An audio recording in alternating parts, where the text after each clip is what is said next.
We're so delighted to have all of you with us. We've looked forward for months to this conference.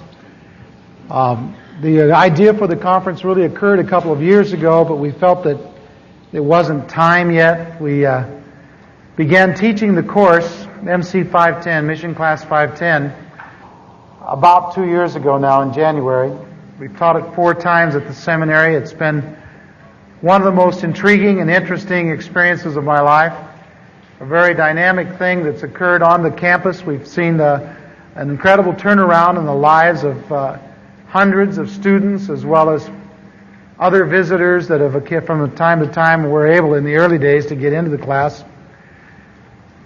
The providence of God has been involved in this whole process, in that we certainly didn't begin praying for the sick all those years ago with the idea that we would eventually begin teaching courses to registrations as large as this one here today. But we're here for the purpose of sharing with you those things that God has taught us, and we'll put some question marks up as well as some exclamation points over the next few weeks. Before I begin the day on the personal pilgrimage section of their notes, I want to share with you 3 basic assumptions that we have concerning what you're about to experience. If you put your notes in properly, it ought to be the very last section in your notebook. Page 1, personal pilgrimage.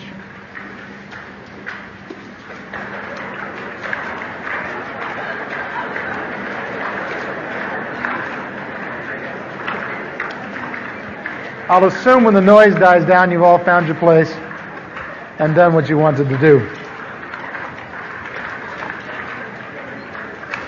Let me share with you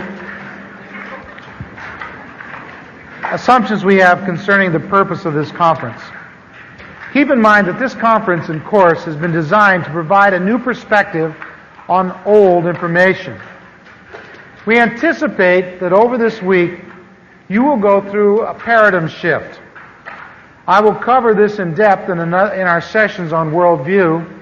But what we're saying is that you're going to look at the things you've always looked at ever since you became a Christian and look at it in a new context, in a new way. Our assumption is that most of you have some general approval of the subject, or you wouldn't have paid your money and come here. But we also anticipate that some of you are at different starting points.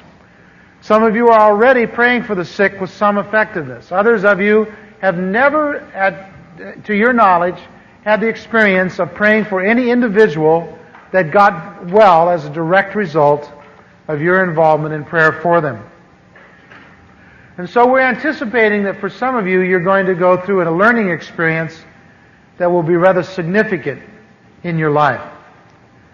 A second basic thing that we're anticipating is that this will assist you in learning new skills and apply them to your ministries. Keep in mind that in our Western world, our basic disposition towards information is that we are information consumers. We equate the learning process with information consumption. The more information we can consume at a higher level, the greater degree that they'll give us for it.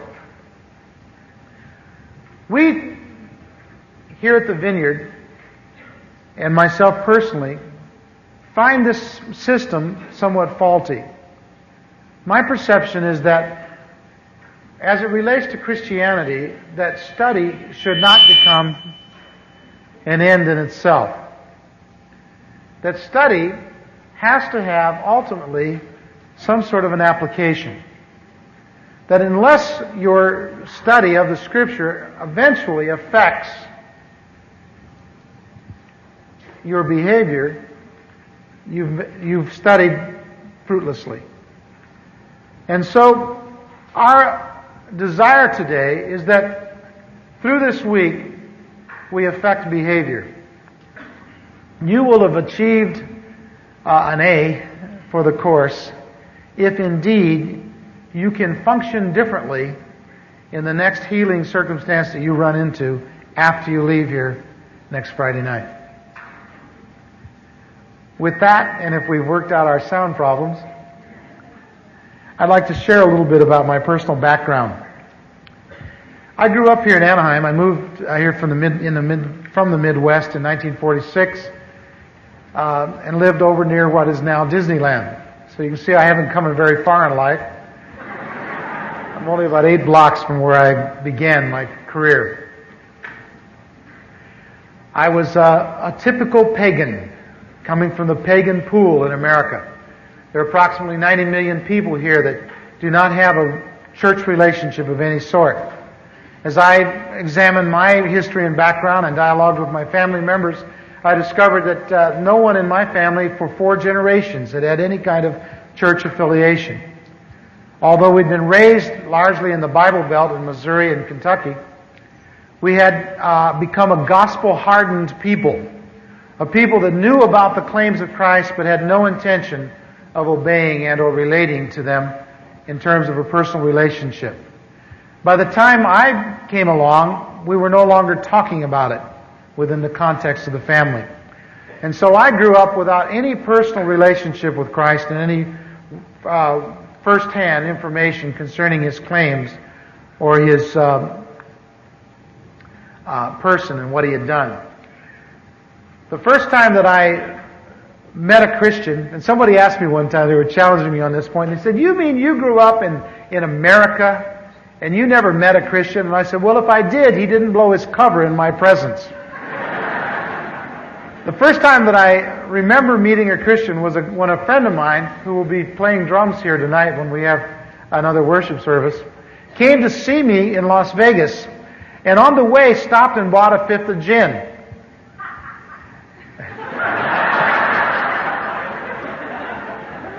That was his wife laughing.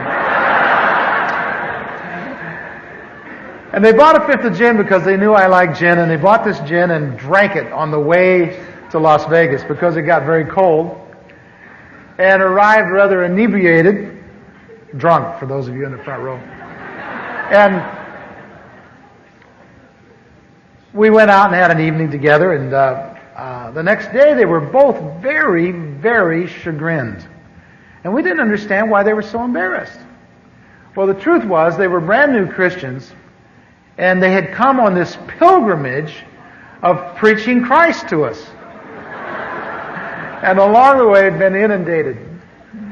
I'm not sure that they've had a drink since in the last 20 years. And so instead of sharing with us the message of Christ, they shared a message of embarrassment. But a few weeks later, they made it good. We'd come back home by then, and Dick came over one day and sat down with me and told me that he'd become a Christian. And I said, "What's that? Isn't everybody in America a Christian?" And he said, "No." He said, "I'm a born-again Christian." And then we began having the dialogue of Nicodemus and Jesus. And I said, "What do you mean, born again? Do you have to enter your mother's womb?" And he said, No. It's not a physical birth. It's a spiritual birth. You have to have a second birth. You have to be born again spiritually. Well, I didn't understand what he meant, and we talked for an hour or so, and then we went off into other subjects. But over the next few weeks and months, Dick came by regularly and shared with us. My wife and I had already gone through a process in which we were hungry for God. We had purchased a Bible just a few months before that and began reading it. But before I develop that story, I don't want to get ahead of myself. We had also gone through a long and difficult time in our marriage, and we were really very ripe and harvestable people, but we were so limited in our understanding. We didn't know the first thing about Christianity. Some months before this occasion in which Dick came, I had gone to Las Vegas to work with one of the groups that I was working with at the time. At that time I had a show group, but I was also developing a rock and roll group called the Righteous Brothers. And while I was there in Las Vegas, I went through an experience. My wife and I had been separated for a few months, and I went through an experience that began, for me, marked the beginning of my spiritual trek towards Christ. What had happened was that I had, in the heartbreak of separation and all the pain and agony that goes with that, I had been seeking God in my own way. Now, it's difficult when the only people you know are musicians and druggies and alcoholics and bartenders and waitresses. And I mean, that's the only people I could have dialogue. That's who I was getting my marriage counseling from. You can imagine how good it was. And I was having dialogue with them about religion. And they were saying, oh, yeah, I'm into religion. And we talked about all kinds of diverse religions. One guy recommended that the best thing I could do is when I got off work, and by the way, I worked a late night shift, and that was a kind of a prestigious thing to do in Las Vegas. The later you worked, the more important your musical group was, because that kept people up. And I would get off at 4 in the morning, and I began driving out into the desert and watching the sun come up, because someone told me that was a good way to groove on a religious experience. And so I had done that a couple times, sat out there and watched the sun come up. And nothing happened, nothing special anyway. But this one day, I was driving out there in the morning, and as I was driving, I began reflecting on where things were in my life. Everything was a mess. My relationship with my wife was not good, and my kids, and everything was a mess, My career was zooming. I was doing well in that area, but I was an unhappy guy. And I was driving along, and I began weeping.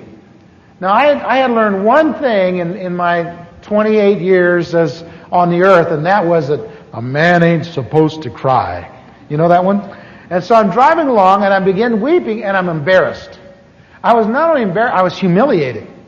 And I thought, oh no, this is weird. This is really weird. And I was crying more and more, and I began sobbing. And finally I had to pull over to the side of the road, get out of the car. I walked around for a while, cussing and kicking the cactus and trying to get a hold of myself.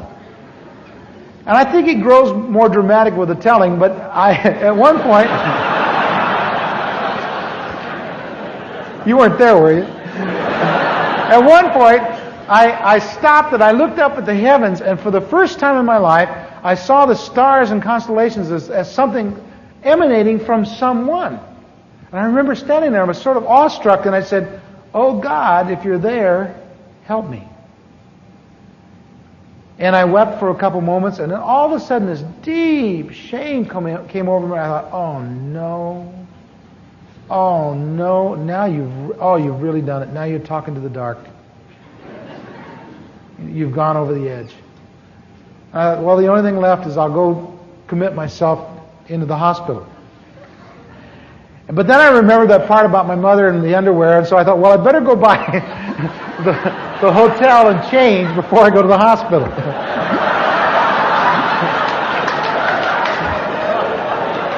You know that part? From that high, I've been learning that one. And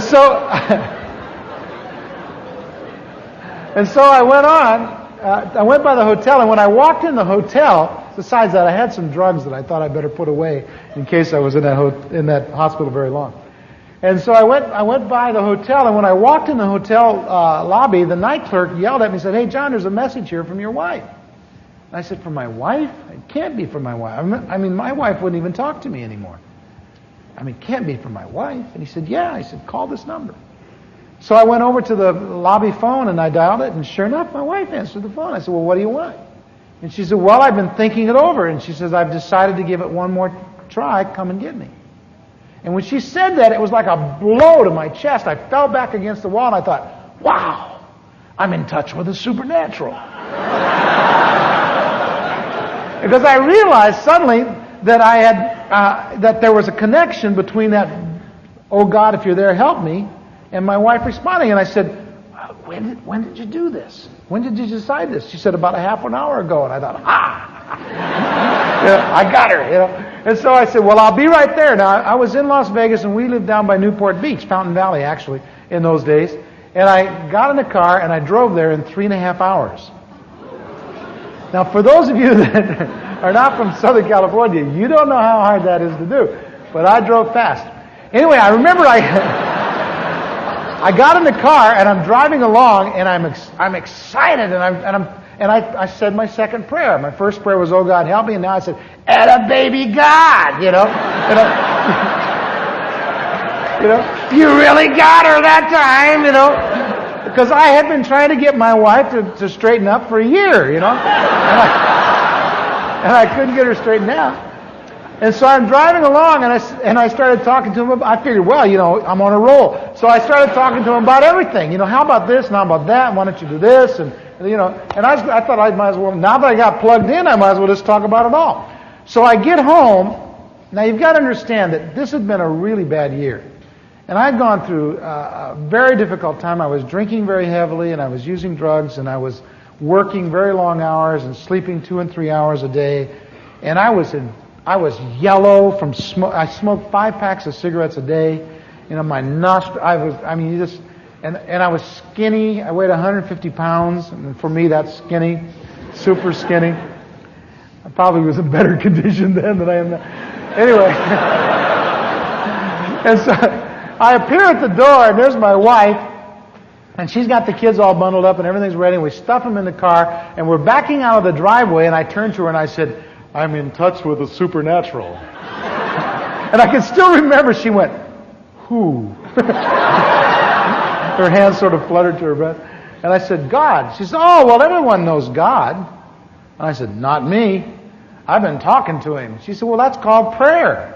Don't you know about praying?" I said, "No." And suddenly she became a religious expert. And for the next hour, we talked about God. We'd never really talked about God before. We'd been married 7 years, and we'd never talked about God. And she told me all kinds of things about God. She told me about Mary, and she told me about the catechism, and she told me about she told me God had a book out. And I said, "No kidding." I said, "What's it called?" She said, "It's called the Bible." I said, "God wrote that book?" And she said, "Yes, that's God's book. He wrote that book." I said, "Well, when did he do that?" She said, "Oh, a long time ago." I said, "No kidding." I said, "Have you ever read it?" And she said, "Yeah, I've read it." I said, "All of it?" And she said, "Well, I've read lots of it." I said, "No kidding." I said, "Well, where do you get a book like that?" And she said, "Oh, you can buy them in the stores." I said, "I never saw any in the stores." Well, she said, "You've been going in the wrong stores." She said, you can get one. And so that day, I got back to Las Vegas that afternoon, and I put my family in. We rented a condominium. I put my family in there, and I decided to go down and buy a Bible. Now, the problem was the only places I shopped was like the casino stores and things like that. And it's not easy to buy a Bible in Las Vegas in the casino stores. And so I went to several of them, and finally this one lady says, "You're not going to find a Bible here." And I said, "I'm beginning to believe that." I said, "Where would you go if you wanted a Bible?" She said, "Go across the street." And she said, "There's a book rack, and on the book rack there's a Bible." Now, my wife had been very careful to describe to me what Bibles look like. She says they're black, and it says Holy Bible on the side of them, or on the back of them. And I said, "Is it black?" I didn't want anybody to put anything over me, I said, "Is it black?" She said, "Well, I don't think so." And I said, "Well, then it can't be a Bible." And she said, "I think it's a Bible. Go on over there." So I went over to the drugstore, and sure enough, I asked the clerk, and she went over and she got this green book. It was a paperback, and she took it down, and it said New Testament, New English New Testament. And I said, "That's not a Bible." And she said, "Yeah, it's a Bible. It's half a Bible." And I said, "It's half a Bible?" I said, "What do you mean it's half a..." This thing was getting complicated, I said, "What do you mean it's half a Bible?" And she said, "It's half a Bible." I said, "You sell it for half price?" And she said, "No, but take it, you'll like it." Well, I found out later you can't get saved reading that translation. And I told the guy, "Shh, God doesn't know that, because that's the one I read, and it worked for me, Well, anyway, I got the book home, and I started reading it. You ever read that book? That's a weird book. It's all about Jewish people. I started reading. I read about 7 or 8 pages, and I went into my wife, and I said, "This is all about Jewish people." And she said, "Well, I know that." She said, "God's Jewish."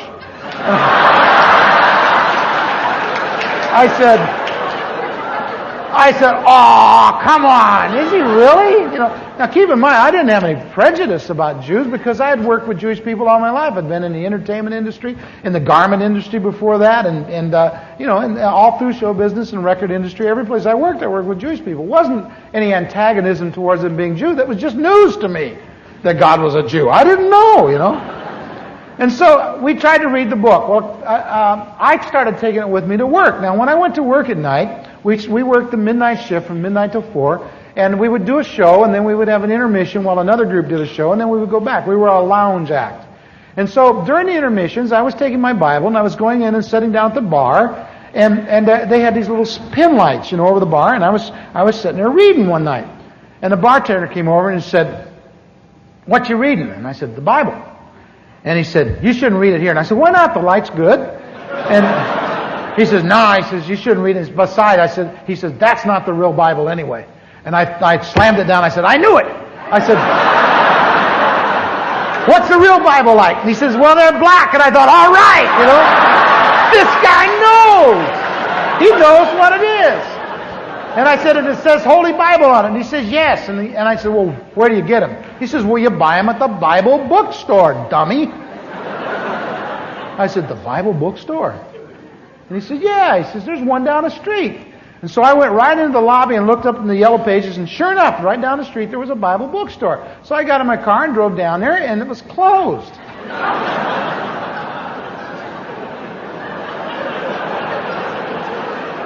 They're missing a lot of business closed. The sinners are out at that time of night. And so I went back to him and I said, they're closed. He said, "Well," he says, "you can get it in the morning." And he wrote a note down. He said, "Just give him this note and you'll get the real, true Bible."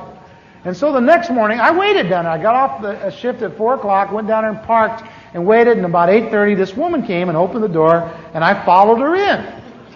She was a nice lady. And I said, "I want to buy a Bible." And she says, "Oh, good." And then I found out there's all kinds of Bibles, lots of Bibles. You've got big Bibles and little Bibles. She said, "What kind of Bible you want?" I said, "I don't know." And I pulled this note out and I handed it to her. And on it said, "The King James Version."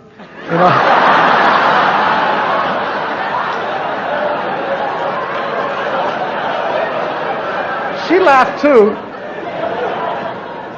Anyway, the next thing I know, about 10 minutes later, I'm walking out the door, and I'm the proud owner of a Bible. It's got Moroccan leather, and it's got little finger tabs, and it's got a concordance in the back, and it was wonderful. And so I took it home, and I sat down to read it. I was so excited. Now, about 10 o'clock in the morning, I sat down to read it, and I can't understand a thing. Have you ever tried to read that book? That's the weirdest book. I opened up to Ezekiel, That's a weird dude, man, that Ezekiel. Well, anyway, I was very disappointed. So I'm talking to my wife about it, and I'm saying, "Look, this book's hard to read." And she said, "I know, it's really difficult to understand. That's why people read it over and over again, I mean, they got to read it more than once? And she said, "Yeah." And I said, God is hard to get connected with. It's hard to find God, Well, over the next few weeks and months, we continued the process daily of reading the Bible. We found after a week or two that somebody recommended a series of books for children on the Bible. We found out we could buy them at the same bookstore. We went and got them, and we would read these little children's books, and then we would read the Bible. And that was working out pretty good. And after about 3 months, we decided to leave Las Vegas and go back home. We hadn't been home more than a week or so when my friend Dick came over to see me. He began sharing with us, and now we had someone that was a living witness. And over the next few weeks, he began talking to us about Jesus and what Jesus could do for us.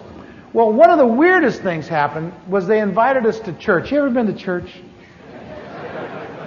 Come on, own up. You ever been to church? Well, one morning at 7 o'clock, now keep in mind, I didn't get home normally until about 2 o'clock. So at 7 o'clock, my wife's pushing me and saying, "We're going to church. Get up. We're going to church." I'm saying, "Hot dog, I don't want to go to church. Why do they have it so early in the morning?" She said, "Well, we got to drive clear up to Yorba Linda, because that's where God was, in Yorba Linda at Dick and Lynn's church."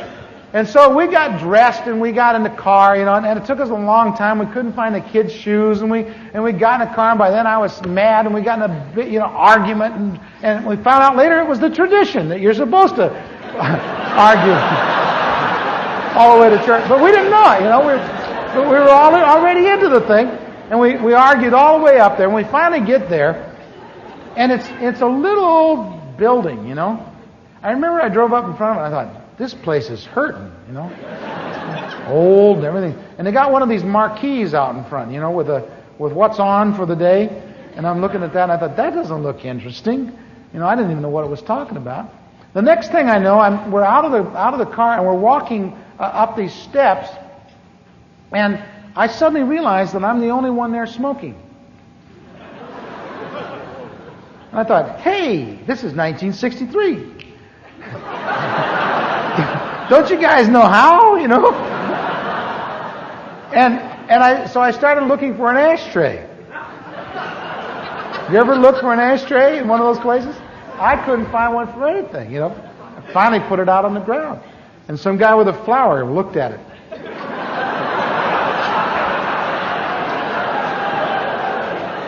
Then another weird thing happened. I noticed that everybody talked real loud.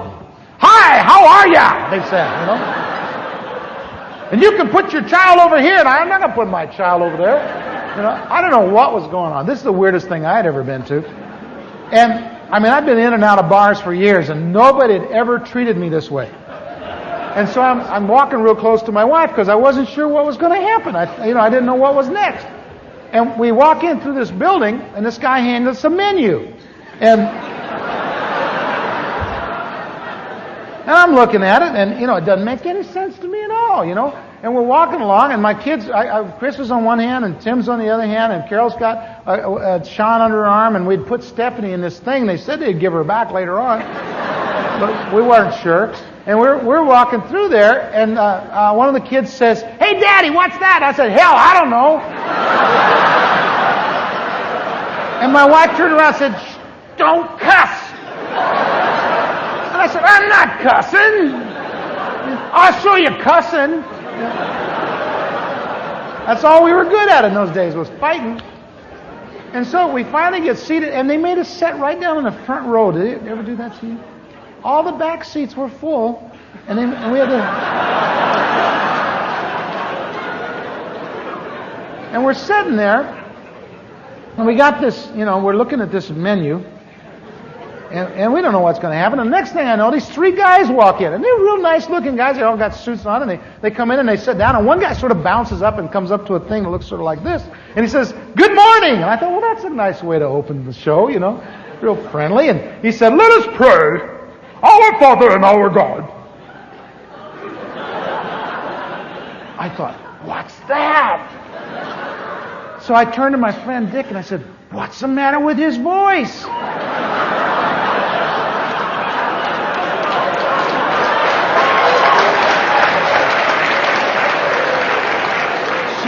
He said, "I don't know, they all sound like that." He says, "I think they get it at seminary."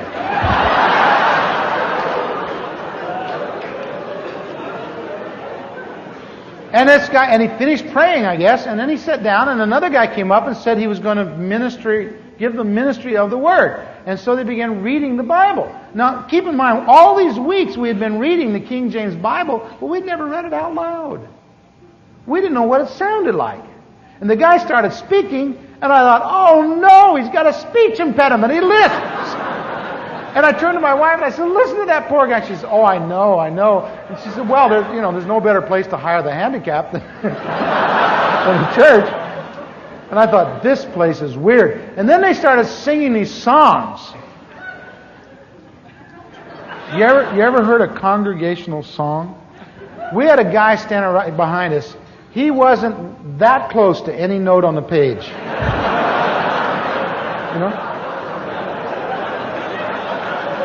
Not that close. And I thought any minute those guys with the flowers, they're going to get rid of this dude. He's not going to last long here. And then the next thing, you've never been to church. The next thing that happened, this is really weird. The next thing that happened on the thing, it said that the choir was going to minister. And when the choir stood up to sing and they hit the first note, I said, "This is no choir. This is a pickup group. Surely they couldn't have rehearsed and sound that bad." It was awful. I listened to it. Now, it's an interesting thing. When a speaker's speaking or a choir is singing and people are listening to them, there's two jobs going on at the same time. I found out that I finished my job a lot sooner than they finished their job. I was through before they were. In any case, they sang for a while, and then this gal sang a solo.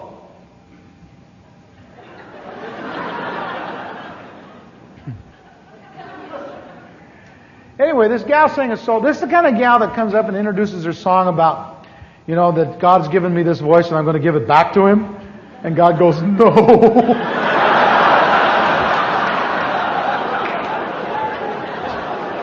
She had a vibrato that went at least 5 notes.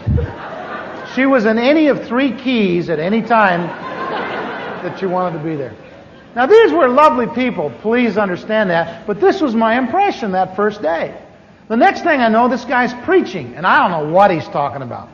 And I'm listening, and I'm listening, and I'm counting the tiles, and my kids are squirming, and they want to go, and they're talking to me, and they have to go to the bathroom, and they can't go to the bathroom because of the guys with the flowers.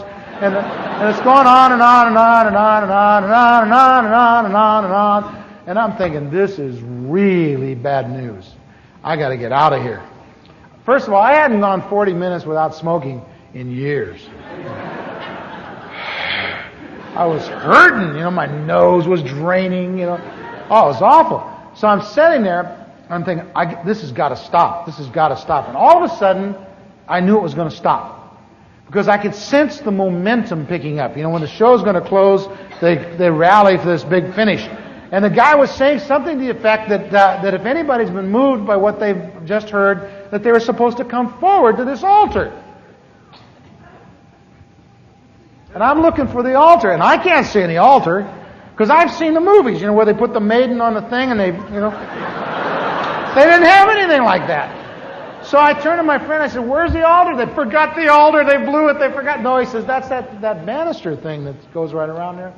And like that, around the stairs and everything. That's the altar. I said, that can't be the altar. They can't get any maiden on that altar, He says, no, that's the altar. That's what they use for the altar, John. That's the altar, all right. Okay, Dick, but that's the altar. And so I thought, well, anyway, this is dumb. Nobody's going to, this is 1963, Nobody's going to come forward there and go to that altar. The next thing I know, some guy right behind me, about 3 rows, gets up and walks down the aisle. I watched him. I thought, he got one! I guess he felt the same way, because now he really got excited. He started talking faster and faster. And this guy came and stood there, and the next thing I know, this mother and her daughter, a teenage daughter, got up from the other side, and they started walking forward, and they were crying. I thought, oh no. I was so embarrassed. Public display of emotion, I couldn't believe it. They stood there for a few moments, and then the guy said, now we're going to go into the inquiry room. And so I turned and I said, what's the inquiry room? Dick said, I don't know. I never been in there. I said, what do they do to him? I don't know.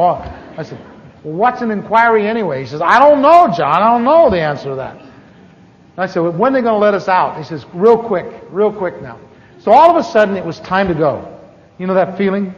I grabbed my kids and I started towards the door, and I'm going as fast as I can go. And as I'm going out the door, here comes Dick and Lynn, my friends, and they're coming across the lawn, and Dick waves at me and he said, well, John, how'd you like the church service? I said, oh, man, that's the weirdest thing I've ever seen. That's the strangest, that's a weird group, man. Why would it? That's weird, man. Those people are weird in there. How often do you have to do this? He said, well, I was going to invite you back tonight. I said, you go twice on Sunday? He said, I go every time they open the doors. And I could see in his face that his feelings were hurt. I said, you don't like these people, do you? He said, I love them, John. Well, about then, it was just after the Korean War, and they were talking about brainwashing in those days. And I said, man, they've washed your brains. You're going to become one of them. He said, John, I already am. And I said, that's too weird, man.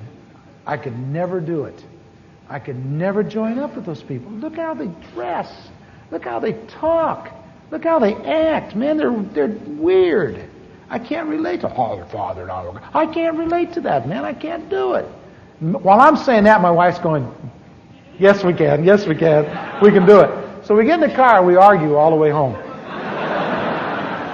And as I said earlier, that's the tradition. That's what you do coming, that's what you do going. So we get home, and a few days later, we get this phone call, and Lynn is saying, will you come to Bible study? I said, what's Bible study? Well, we all gather in our house, and we drink coffee and eat cookies and talk about the Bible. I said, do you do it very long? And she says, a couple hours. A couple hours? I said, I can't do it, man. All I got is one night a week off. There's just no way I can do it. She said, what night is it? And I said, well, it's Monday night. And your group's on Tuesday night, right? Or it was something like that. About an hour later, we get a phone call. Well, it's switched.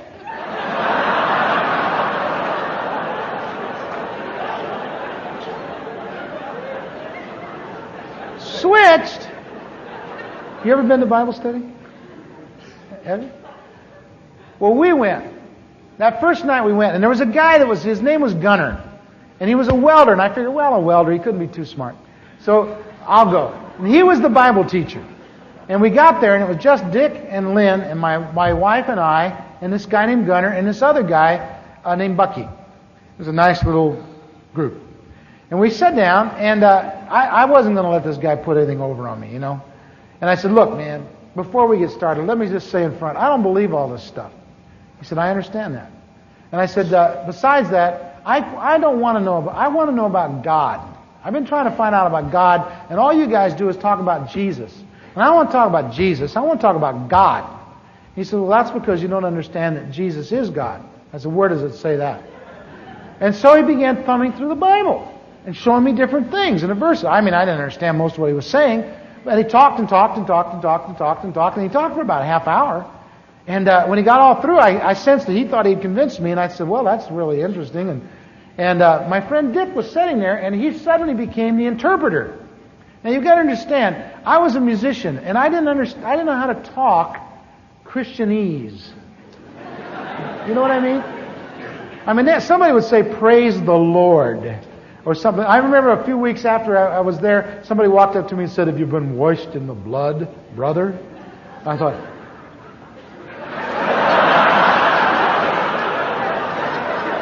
I said, when did they make you do that?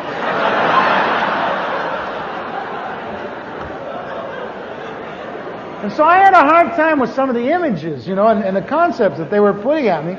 And so my friend Dick, he interpreted for me. This guy would talk a long time, and then Dick would just sort of summarize it, in a phrase that made sense to me. Well, that's the way the evening went. After about 2 or 3 hours, I was really getting into it. You got to understand, I was a night person.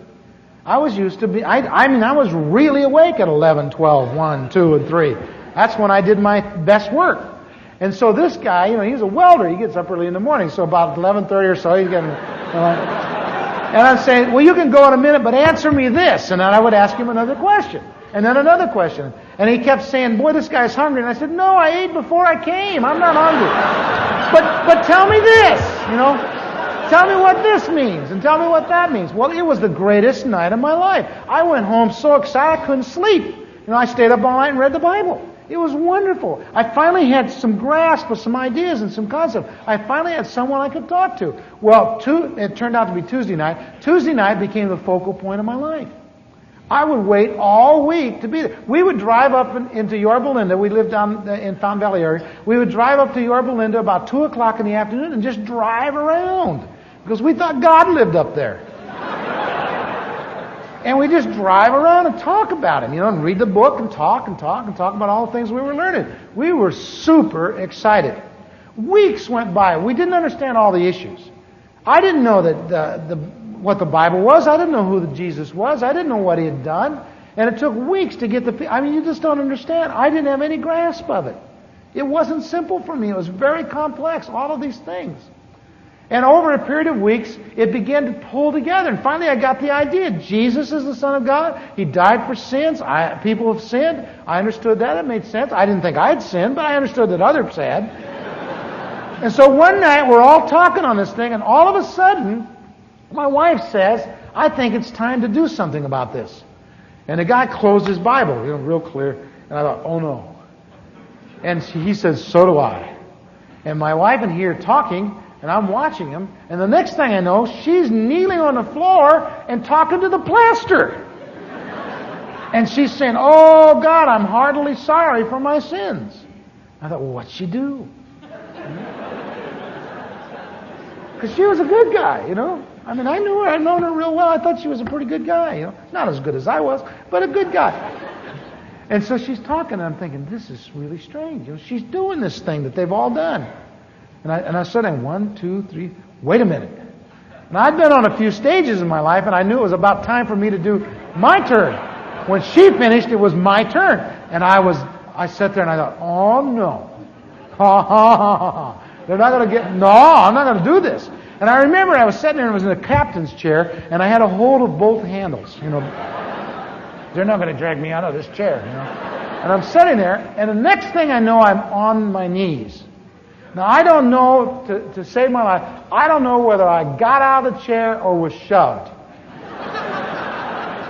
I know theologically that that's very important, but I've never been able to figure it out.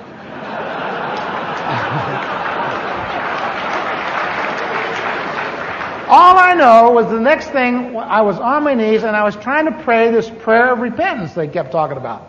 But I couldn't pray. All I could do was go, for hours. It seemed like hours, at least a half hour. My nose is running. It's all over my chest, you know.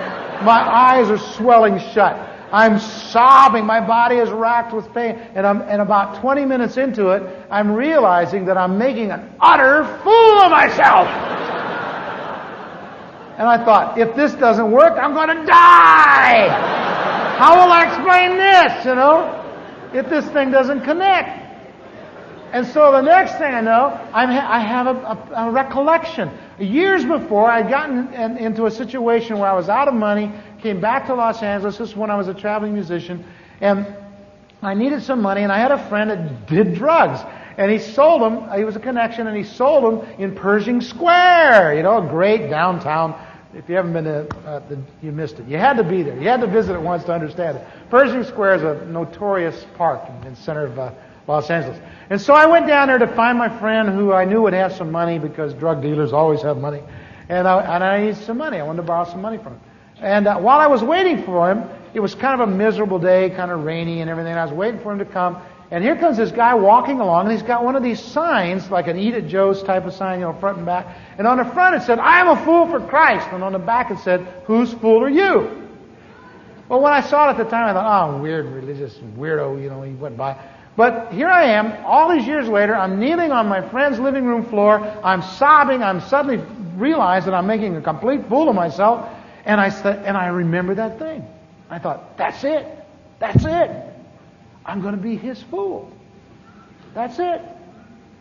And I resolved in my heart at that moment that from that point out, I was going to do the foolish thing in the eyes of the world. I didn't know it was going to be the foolish thing in the eyes of the church, too.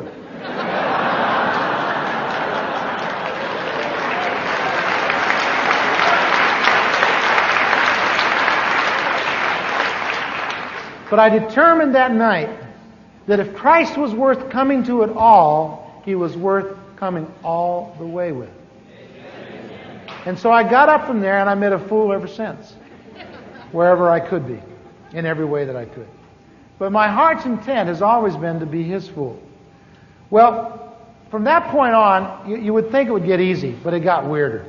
Over the next few years, I was incorporated in the church. As I was constantly witnessing and sharing with my friends. Hundreds of people came to Christ. We filled this little church up, and there was harmony at one level. I mean, the people were lovely people. I want you to know that. But they just didn't know how to relate to these newcomers. They were not homogenous with them. They didn't relate well to them. The newcomers had a different lifestyle. They had a different value system. You know, I thought we were supposed to catch them and that we'd all clean them together. I didn't know that they wanted them cleaned before I brought them home to church. But over a period of time, that became evident. And there was tension over that all the time. And I remember one day, a lovely lady, one that I had a lot of respect for, but had grown up in that church. One day she stood at the back door of the church, tears running down her face, her chin trembling, and she was just violently angry with me. And she said, "You've ruined my church." And I looked at her and I thought, that's the truth. We've really messed your church up. And I stood there and I started crying with her, and I put my arms around her and I said, I really love you. And I said, I feel your pain. I understand your confusion. But I said, what could I do? You people took me in. You embraced me. And could I leave the rest of them out there, dying and going to hell? I had to tell them about Jesus. I had to tell them what you'd given me. And she said, I know. It's just that change is so hard. It's so hard. And we wept together that day. And I've never forgotten that. I've never forgotten her pain, because she was a lovely lady that loves the Lord. But all of these strangers, all of this change, all of these new people coming in had frustrated her and served to ruin the church that she loved. It had become a new church, a different church. Over the next few years, it grew larger and larger until it became one of the larger churches in the denomination. We relocated and built a big facility, and we were very proud of it, inordinately. I think sometimes I was even carnally connected at that point. I was very proud of that church. Not only the facility, but the people. One day I'm walking along in the church. This is several years later. I'm now a pastor, been ordained for about 3 or 4 years, had some visibility in the denomination and outside of it, had helped plant other churches, and was recognized in the community and in a very nice position in life. And I'm walking along, and I had just had this exchange with a young man in the church who I had to set straight, because he hadn't been coming to church regularly, and he came to me and he was confessing a problem that he was having, and I said, you wouldn't have this problem if you were just in the church more often. You need to be at church more often, and you need to learn to give, and you need to learn to be more involved, and there's some work and some service here that if you just get connected with that, and I preached him the party line. I laid it out for him. I said, you need to be here, man, if you're going to get this stuff straightened out. Now, I did it with a good heart and a good intent, but I preached in the party line, and as I was walking away from him, the Lord spoke to me, and He said, John, would you go to this church if you weren't paid to? Now, you've got to understand the context of this. This is years later, and this is my church. I'm the pastor. Along with another, we were co-pastors. But it was my church, and my thumbprints were all over that place. I helped design the building and select the colors and led most of the people to Christ that were there. Hundreds of them. It was my church. And God spoke to my heart and said, if you weren't paid, would you go here? And I'm walking along, and I started walking slower and slower, and I thought, no way. I don't like this place. And it was a moment of revelation for me. And I suddenly realized that I was doing something I didn't even like. And I went, it was so staggering to me, I hurried off into my little office there, and I sat down and I thought, and in front of my desk, and I thought, what's wrong? What's wrong? Now, I want to tell you something. There's 2 or 3 prayers that God always answers. And one of the ones that He always answers is, God, what's wrong with me? If you don't want to know the answer to that, never ask it. But I asked it. I said, God, what's wrong with me? And boy, did He unload. He began showing me how I'd gotten caught up in administration and machinery, and how I'd become so mechanical and manipulative. How I'd come to a place where I loved the institution more than the body of Christ.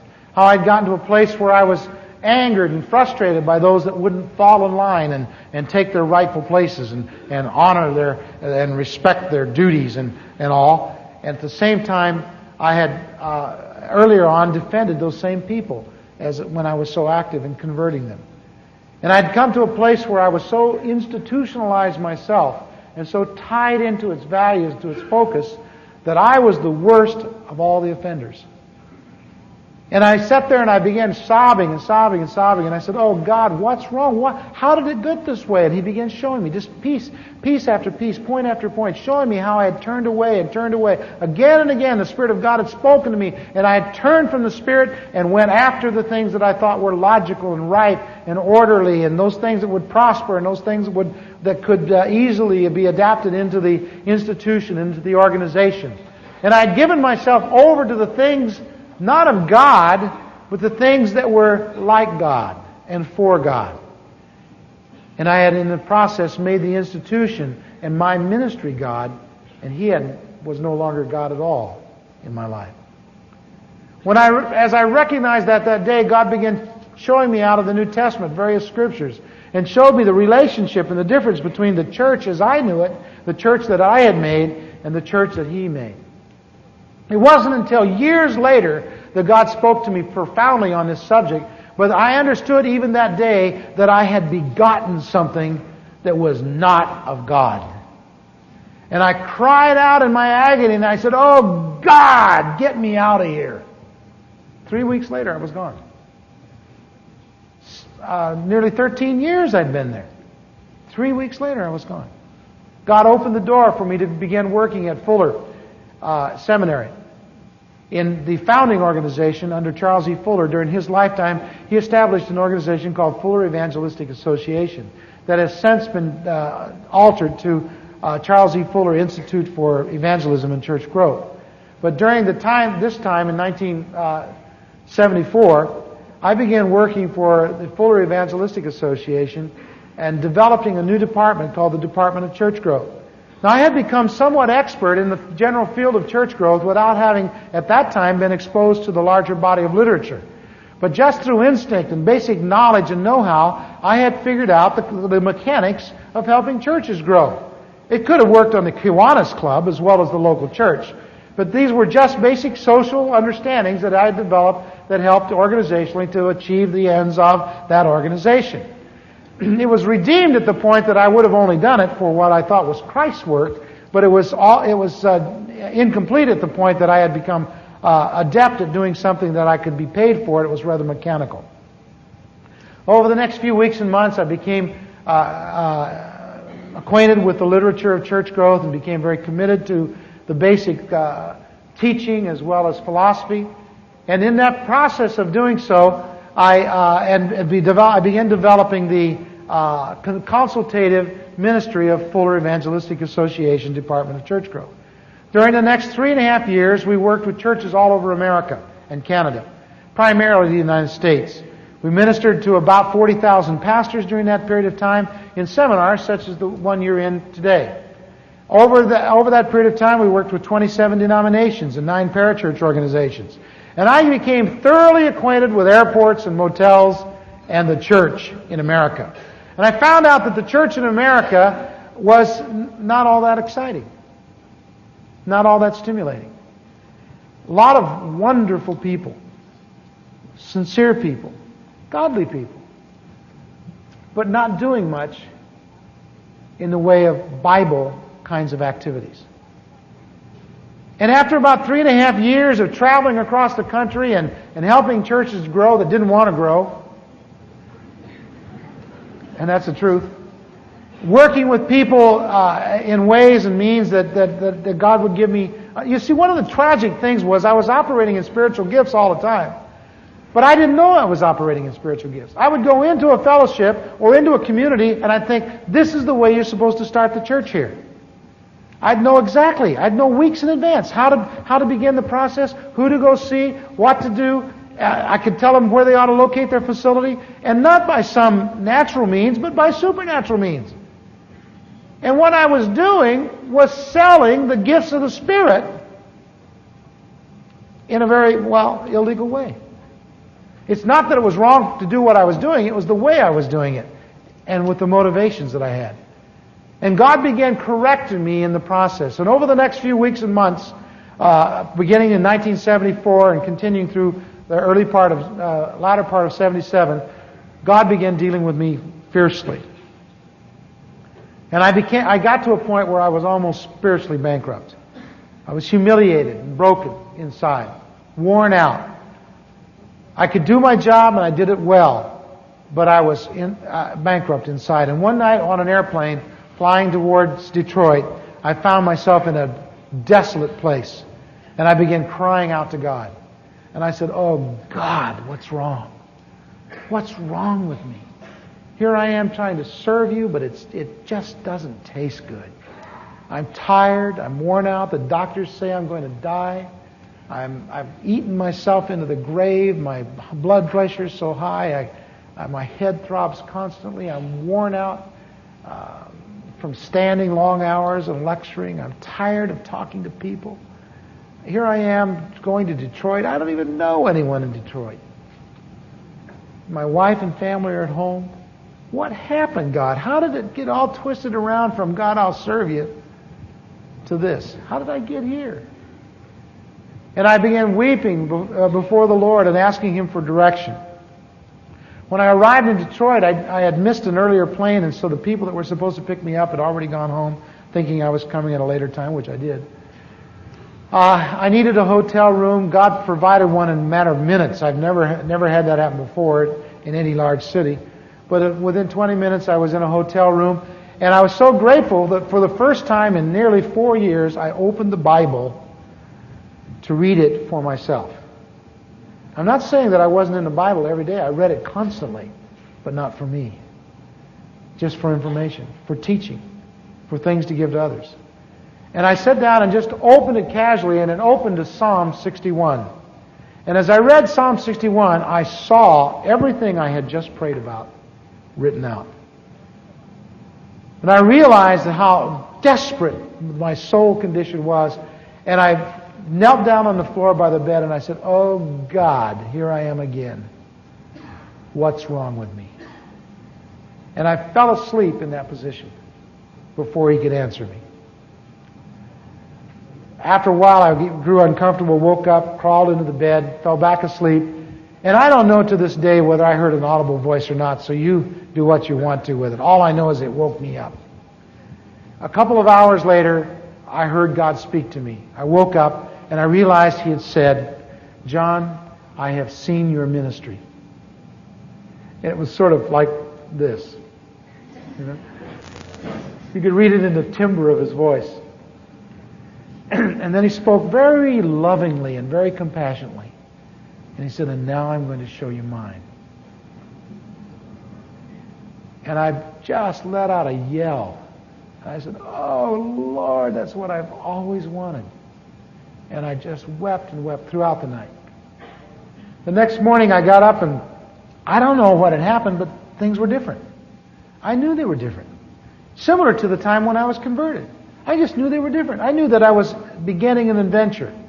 Over the next few weeks and months, God began doing things in my life that I'd never seen before. In all my Christian experience, I had not seen anything like this. Just a few weeks later, I was at a conference up in the northern part of California, ministering that weekend with a colleague, a brother, named John McClure. And he was preaching on spiritual gifts, and he had a bent and a viewpoint I'd never even heard of before. Because John had a charismatic experience. And so he had a viewpoint that I'd never heard before. But that wasn't really the focal point for me that weekend. The focal point came in the package of a little gal about 5'3", that weighed almost as much as I did at the time. God bless her. And her pastor came up to me on the second day of the conference and says, "John, I've got a gal in my church." This pastor was a friend of mine named Ray that I greatly appreciate. And he said, "John, I've got a gal in my church that has a word from God for you." I said, "Oh, Ray, come on, man. I was a marriage and family counselor, you know. She's in midlife crisis. Sex life's for role change, you know. Kids are out of the nest, you know." He said, "Well, she's all of that, but if she says she has a word from God for you, she has a word from God for you. I believe that. I've known this woman for 10 years. I said, "Oh, come on, man. I want to be your friend. Don't tell me that." He says, "Honest." He said, "Well," I said, "Well, I'll think about it." Well, he wouldn't leave me alone. Every time he saw me, the rest of the day, he would come up to me, "Well, when are you going to see her? When are you going to see her?" Finally, to just get him off my back, I said, "All right, I'll meet her up in the Prayer Glen this afternoon at 1:30. Well, about 1:30, I'm waddling up to the Prayer Glen, and here comes this gal. And she gets there just ahead of me, and she sits down on this stoop, tree, you know, tree trunk, and sits down on it, and she begins crying. I thought, "Oh, no. We're going to have an incident. This is bad. This is bad." And I'm standing there going like that. And she proceeded from weeping to sobbing. She's crying harder and harder. Half an hour goes by. Finally, in total exasperation, I stopped her. I said, "Listen, lady, your pastor said you had a word from God for me, and I got to be back down the hill in a few minutes to conduct this afternoon session. What is it?" And she looked up at me, And her face was all tear-stained at that point. And she said, "That's it." And it was like a gigantic blow to my solar plexus. I mean, believe me, I had figured if God was going to speak to me, He could have spoken to me about any of 100 sins. I mean, I had a long list, and I had a rationale for each one of them. And, I mean, I was prepared for that. But that bypassed my barriers, my filters. When I realized that God was sobbing and weeping over me. Well, I'm telling you, I wandered out of that glen, my head just spinning. I missed the afternoon session. I just walked around. I was just stupefied. God is weeping over me? God is weeping over me? And as I wandered around, I finally got myself together. And you know how you do with experiences like that? You shake them off. You see, it was not a verbalized thing. If she'd written out a message, I couldn't have shaken that off. But you see, it was an emotional thing. And we're not supposed to respond to emotion. We do, but we're not supposed to. And so I finally said, well, this is weird. I mean, that lady, that couldn't be of God. And so I went on to the dinner hour and then to the evening session. And at the end of the evening session, I look up and here she comes. I thought, oh no. And so I headed towards the side door. And just as I'm getting to the side door, she grabs my sleeve. And she spins me around. And I wanted to pop her one.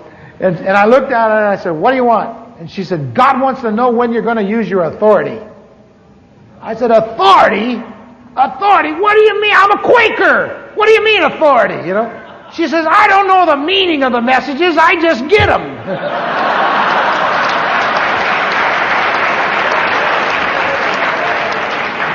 And for the first time I saw her as a human being, and I thought, "Oh, God bless you." And here I am mad at you. You don't know what you're doing, you poor old... So I walked away from her, and again I shrugged it off. Well, the problem was that over the next 3 days, that woman caught me every time I was going in and out and kept saying things from God. Well, after 4 or 5 or 6, and it got up to 7 messages, you begin thinking, well, maybe God's on your tail. So I sat down with my wife and we talked him through, and she said, "Well, it sounds like God. I guess it could be God." But by the time we got back down the hill, and back into harness and into the following week, I had shrugged it off. But the problem was God wasn't through.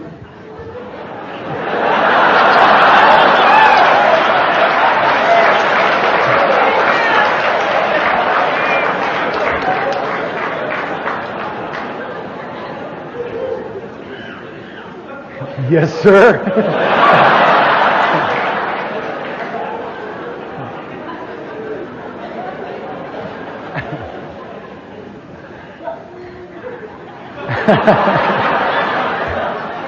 You don't know, but I'm expecting that all the time.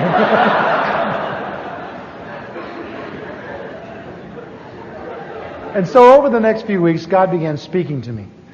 Well, actually, He spoke to me 19 different times over about a 2.5-month period.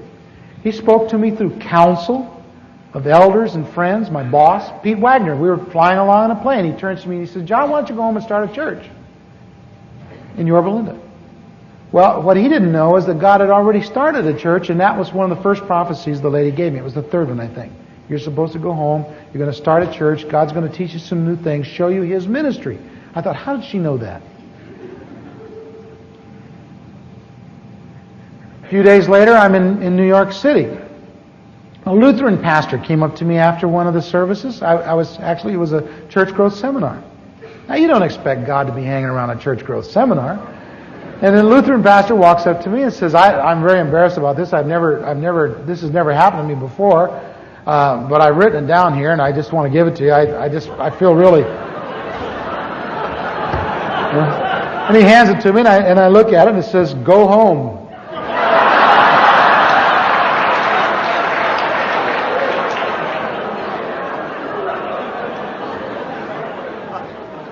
And so,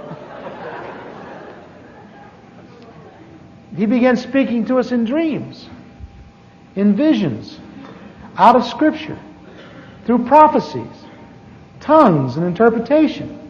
God spoke to me over a 2.5-month time in 19 different occasions, and at least 2/3 of them were ways I didn't believe in.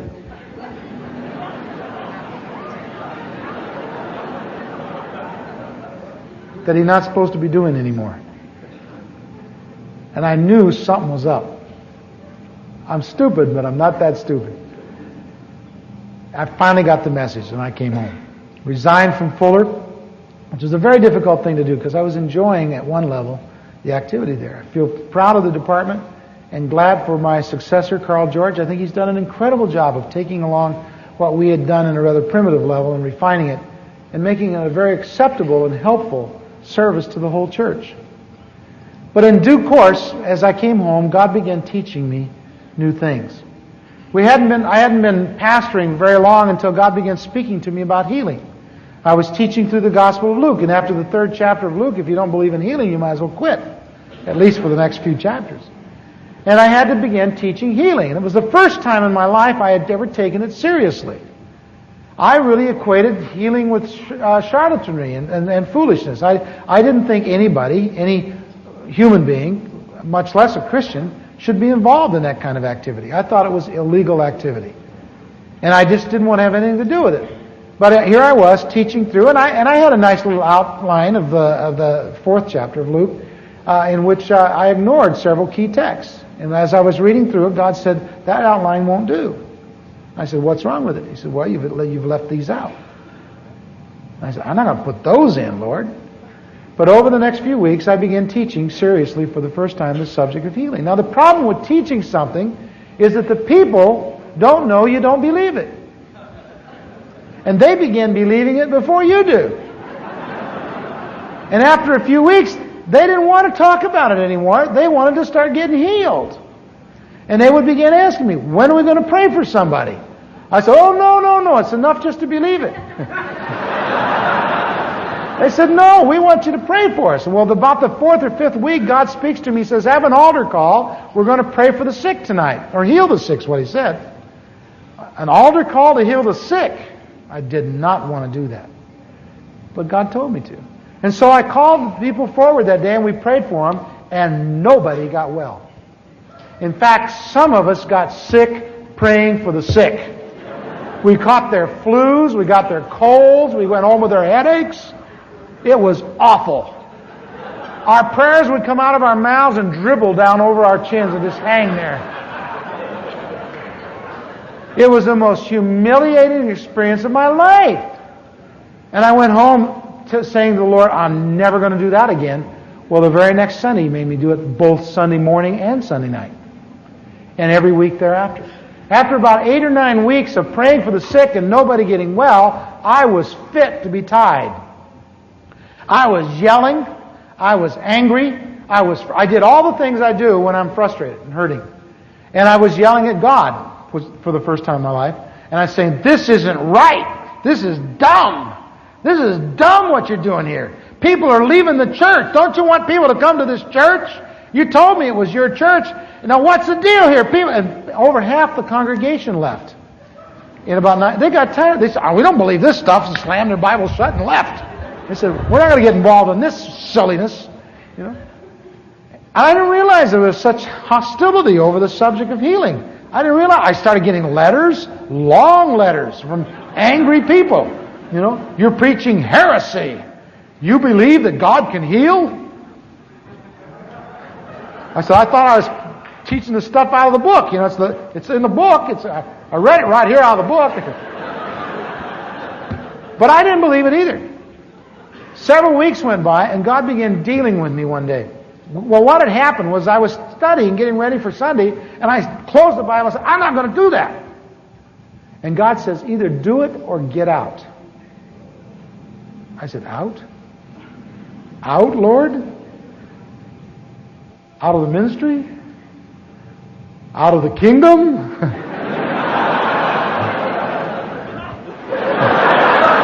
You know, out. What do you mean out, you know? He says, do not preach your experience, preach my word. I said, wait a minute, that's been reversed on me all my life. People have said that. But now you're saying, preach something that we're not experiencing. He said, right. I said, this is weird. This is really weird. I don't want to do this, but I don't want to get out either. So I preached. Well, that Sunday was the worst of all.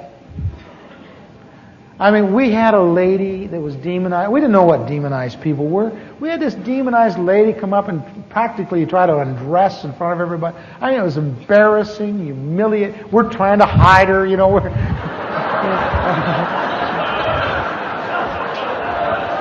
this, you know, weird stuff. You know, I thought, I'm going to leave this church too, you know. All the time, He's at every meeting.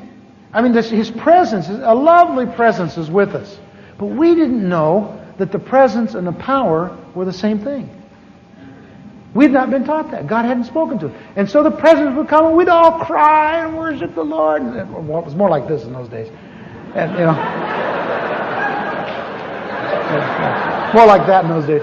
But, I mean, we were worshiping, we were having a wonderful time. For us, it was total abandonment, you know. We were having a great time at that point. And we would just worship the Lord, and His presence would come, and people would weep, and people would be converted. I mean, from the first day, people have been converted in our ministry. You know something? I've only preached the kerygma, the gospel message, about 4 times in 7 years. And so, I'm definitely not focused, from a pulpit standpoint, on the unsaved. But you know, we baptized hundreds and hundreds and hundreds of new converts. I'm not even sure how many. I would guess at least 3,000 over the last 7 years. So God has been saving people in our midst from day one. But not because we were focused on that, but because we were focused on Him. And as we would come into His presence and worship Him, and gather and collect, and just give ourselves over to worship, He would just come and rest on us. We could feel His presence. I mean, the air would thicken up. We could feel His presence in the room. God was with us. We knew it. But we didn't know that the presence and the power were the same thing. And so we would pray, and we'd pray these pitiful prayers. Oh God, if you're up there anywhere, if you've ever done anything, anytime, here's a worthy subject. You know, you ever prayed a prayer like that? You have too. You prayed prayers just like that. You're just like me. That's what you're like. And I didn't know how to pray either. One time I was praying one of those kind of prayers. You know, God says, "What are you doing?" I said, "I'm fixing to get this guy well." He says, "No, you're not." I said, "I thought so." I said, "What's the problem?" He says, "Well, the way you're praying." I said, "What do you mean?" I mean, I had done everything, man. I'd claimed it. I'd named it. I would have done anything in those early. I explored every theology I had ever heard of. You know, I mean, after you failed 500 times, wouldn't you? And we had failed at least that many times. And I was going to do anything. You know, in those days. I read every book I could get my hands on anybody that ever had any success on healing anyone. And so we were ready to try anything. He said, "Well, the way you're praying." And I said, "Well, what's wrong?" And he says, "Why don't you pray like we did?" I said, "Like you did?" He said, us guys. I said, "Well, how did they pray?" You know, I had never studied that in my whole Christian experience. And I went home that night and got out the Gospels and just went through and read all the prayers of Jesus. They're really short.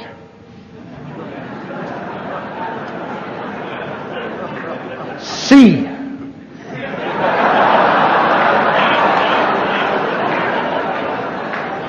Rise, pick up your bed, and walk. That's a hot one, isn't it? Here's my favorite. Come forth. Don't you think he did that? Huh? I mean, that separates the men from the boys. Come forth. That's a hot prayer. Now, you're going to look pretty stupid if he doesn't come forth. But, I mean, if he does, you know, you're going to look good. They're going to put your picture in the paper and everything. And after all, that's what it's all about. Isn't that looking good? Well, in any case, then I went home. I mean, after that, I tried to adapt all those prayers. Now, it's strange trying to pray the prayers of the New Testament. Well, that's a whole other subject. We'll get into it later. Suffice it to say that in the early development of the healing ministry here, It was very difficult. We went for nearly a year before we saw the first person healed. The occasion of the first person being healed occurred immediately the night after one of our greatest defeats. Having prayed for somebody for nearly 2 hours that did not get well, I was in utter despair. I threw myself headlong on the floor. I've never been subject to those emotional displays. I threw myself on the floor and just sobbed, and I hit the floor and I said, "Oh God, it's not fair. You tell us to teach what your book says, and you don't back up your act. Here we are, we're doing the best we can do. It's not fair, God. It's not fair. You tell us to believe it, you write it down, you keep it for all of these centuries. I read it, I tell the people that this is what you said. I even say that this is what you said you'd do with what you said. And now you're not doing what you said you'd do if I did my part. It's not fair." You know that one? You do know that one, don't you? Oh, I was brokenhearted. Cried. After a little while, I became sort of conscious, and I looked around, and all my friends were laying there with me. We had all just been broken up over this experience. One of my best friends named Jim, he's a big old guy, and he was super humiliated. And we were up on a stage. It was in a high school auditorium at that time. We were up on a stage behind this curtain, and when he left, Jim walks out, and he steps out through the curtain and looks back and says, "I'm never going behind that damn curtain again." And he's upset. He gets home. This is funny. He gets home, and God gives him a verse. You know how a verse will pop into your mind? And so he goes in and opens up the Bible and looks, and it says, "The Lord dwelleth behind the curtain."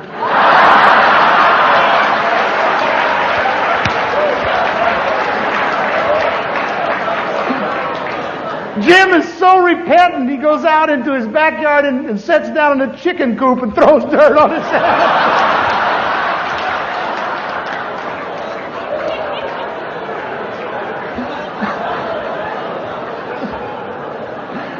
God bless him, that man knows how to repent.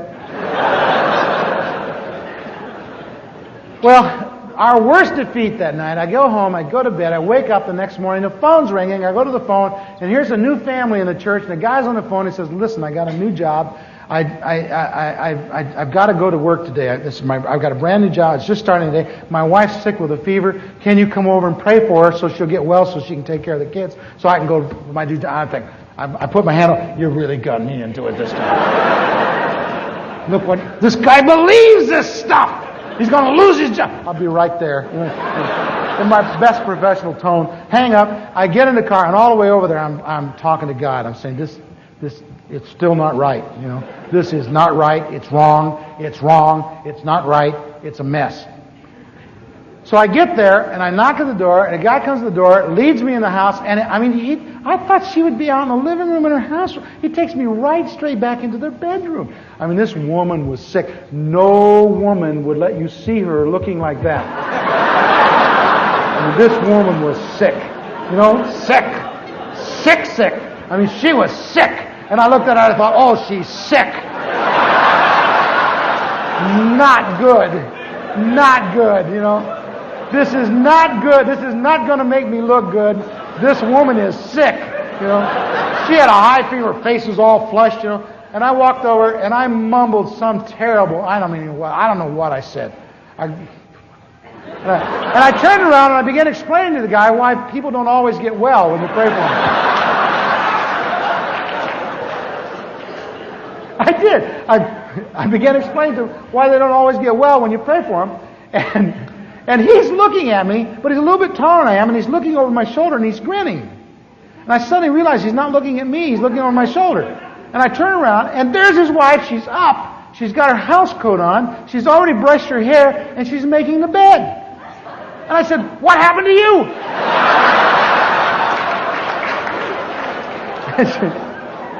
And she says, "I'm well. You healed me."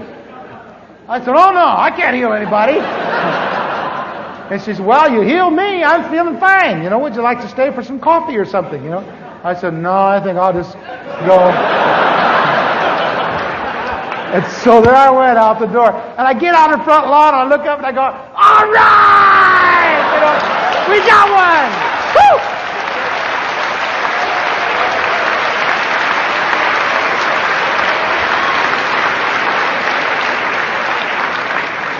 I was so incredibly excited.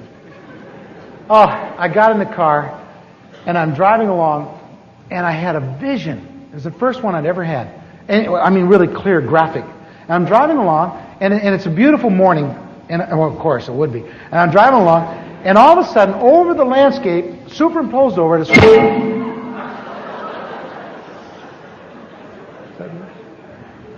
as far as I can see.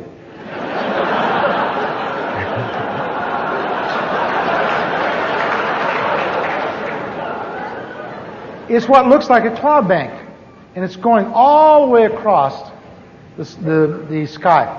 And I look at it, and I realize it's not a cloud bank, it's a honeycomb. You ever seen a honeycomb when it comes? Yeah. All right, it's dripping. And below the cloud bank, the honeycomb, are people.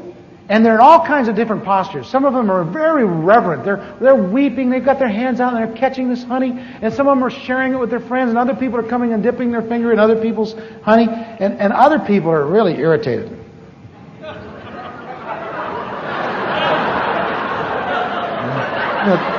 Trying to get out of this honey. And they don't like it. And I'm looking at this thing, and I'm so excited. I pull over the side of the road and I'm sitting there looking at it. And I said, God, what is it? What is it? And he said, John, that's my mercy. He says, for some people, it's a blessing. And for some people, it's not. He said, John, don't ever beg me for healing again. Look at it. There's plenty for everyone.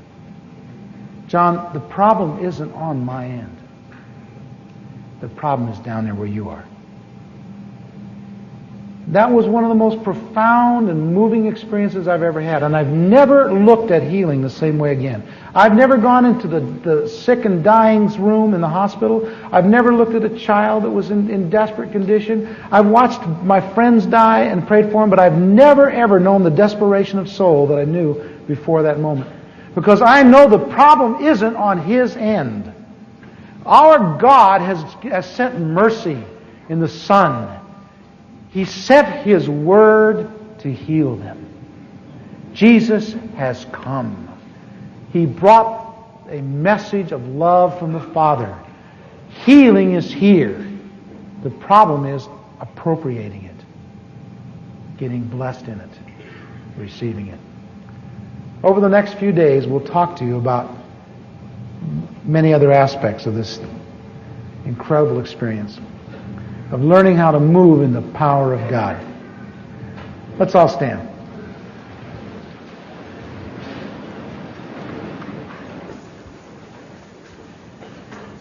I want to encourage you to keep